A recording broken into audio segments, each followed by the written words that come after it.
3 weeks ago, I called out UAMY to all of you on X and YouTube, and the stock right now is up over 68%. And in today's video, we're going to be going over the setup on UAMY. We're going to talk about why I looked to go long in the first place, where I am looking to take my profits, but more importantly, we're going to talk a little bit more detail about portfolio architecture and actually building and running a strategy. What we're actually going to talk about today is something that I've never gone over publicly. So for those of you who are charting and trading nerds like myself, you're going to want to sit back and take some notes. Now, if we take a look at our public fund, these are the top holdings that we have for that $100,000 account. Now, I'm still trading my big account that I've been trading for the past couple of years, but at the beginning of 2026, I polled our Discord community and I said, if I were to start a new fund and trade the same exact system, what amount would you want me to trade? And the highest voted was $100,000 because even though we're trading the same system, people still want something that's a little bit more realistic to them. You're going to see our top holdings as of right now is UAMY, OKLO, which is another one we called out for free, CC, Kava, and Sweet Greens. Now, UAMY in just 12 days is up over 68%, and we have not closed out this trade yet. We're going to talk about why as we get into the ideology and the framework of the actual trading strategy. Now, for those of you who did not watch the previous videos, I'm going to keep this short for those of you who have. Main reason that we are long on UAMY, monthly BX trender has been green at the bottom of your screen. Each and every single time that the monthly BX trender is green, it means that we are inside of a bull cycle. Now, if we zoom into the weekly time frame, which you can see we have on the screen right now, anytime price pulls back into this weekly market bias or fair value level, it is normally a sign that the stock is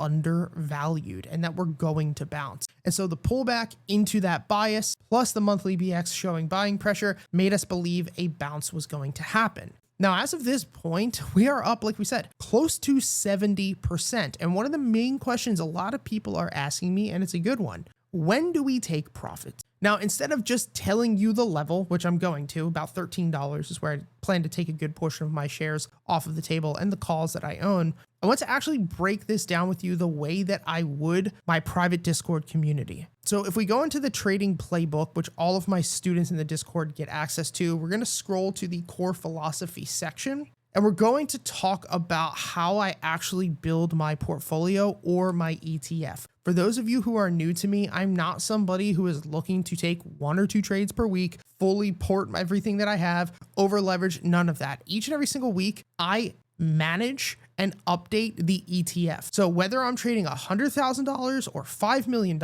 I'm trading the same exact way. Any stock that's meeting my criteria, I buy with equal weight. And so the goal, in my opinion, is not to be a trader, even though that's what we're considered. It's more so to be a fund manager. It's to find stocks that meet your criteria, to hold them as long as you possibly can while it's meeting your rules, and to actually use proper position sizing. Now, what is proper position sizing, you might ask? Well, if you're a student, you get access to the position sizing calculator, but I basically take the money that I am using to trade. So if I have a $100,000 account, I'm going to take that and divide by the amount of stocks that are on my watch list, which this week is 62, meaning that each position should be around $1,600. If I was trading with $5 million, I'll do the same damn thing, which means each position is $80,000. If I was trading with $50 million, it means each position is $800,000. If I was trading with $10,000, $161 per position. Now, I'm not trading each and every single day. I mainly rebalance this portfolio at the end of the week, but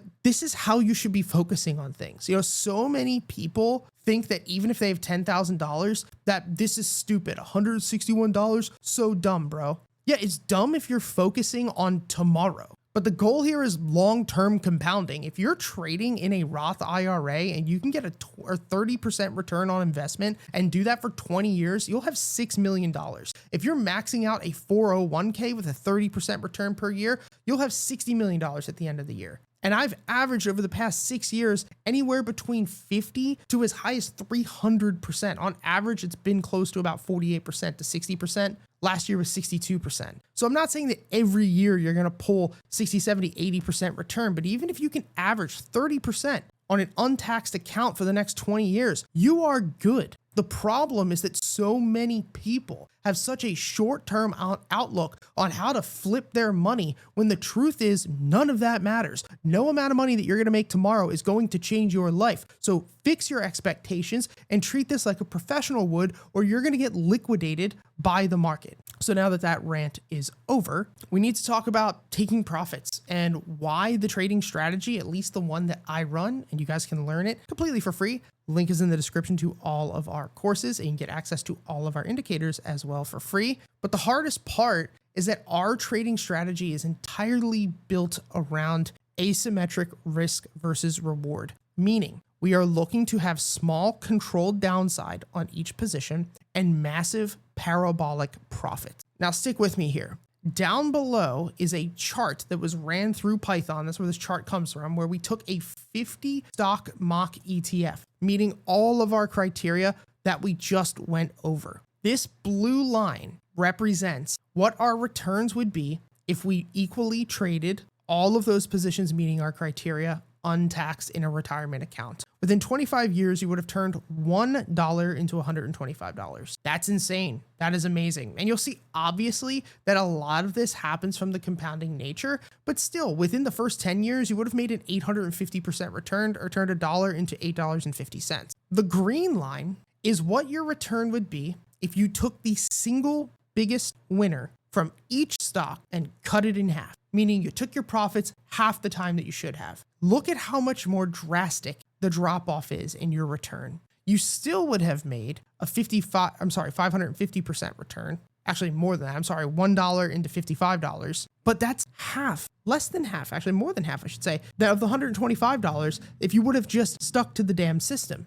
Now, even worse is the orange line. And this here is still a 1,000% return, turned $1 into $10 in 25 years, still doing better than like 99% of people. But this is what your return would have been if you removed the single biggest winner from each of those stocks. And so the moral of the story here is that we need to hold the winner. The strength of the strategy does not come from being right all the time. It comes from a few parabolic winners that we let ride inside of a diversified basket of stocks. Our job is not to predict which specific one will be the monster winner. The job is to just take the trade that's there, equally weight it within your fund, and let the breakout hopefully occur, and then not take profits too soon. And that's one of the hardest things that you'll see here, right? I mean, like if you were trading UAMY back in July of 2025, how many people would have taken profits after a 90% move, after a 150% move, after a 200% move? And from low to high, at one point, this is up 500%. And so in my opinion, the hardest thing about our job is not necessarily finding an entry. That is easy. The hardest part is actually holding on to the winner as long as we need to, and then deciding where to take profit. Now, if we take a look at UAMY, you're going to see on this weekly chart here that there is no volume on the volume profile from $8.50 up to about $11.50. And that means that if we can sweep this level this week, we could easily see another 30% move and that gap fill within probably a month. And so that's why I'm still holding on, because I think at least a move to $12 is probably going to happen within the next couple of months. And then my main target is up here at about $13.50. So once that level hits, I'll probably take 20% of my trade off the table and let the rest continue to run. I hope this video helped. If you want to get access to the entire trading system, all of our indicators in sequential order completely for free, the link is in the description. And if you want to actually implement this with me live each and every single day, you can join our Discord community. You'll get access to all of the holdings in my ETF, all of my real-time trade alerts, our weekly watch list, the unusual options flow, and more importantly, you'll actually be able to see how I take this trading system and strategy and implement it within a real-time ETF. I hope this video helped. I'll see you guys next time.